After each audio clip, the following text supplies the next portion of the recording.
Usap-usapan ngayon sa mundo ng showbiz ang umano'y paglipat ng isang kilalang aktor sa ibang television network. Ayon sa mga impormasyong umiikot, nakapirma na umano ito ng kontrata at handa ng simula ng panibagong yugto ng kanyang karera. Bagamat wala pang opisyal na kumpirmasyon mula sa kampo ng aktor o ng naturang network, sinasabing natapos na ang lahat ng negosasyon at formal na lamang ang hinihintay na anunsyo.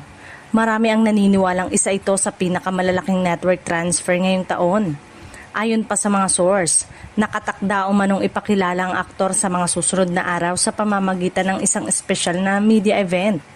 Inaasahang dadalo ito ang mga opisyal ng network at ang ilan sa mga artistang magiging kasama niya sa mga susunod na proyekto. Marami ring espekulasyon kung anong klase ng proyekto ang unang ibibigay sa aktor.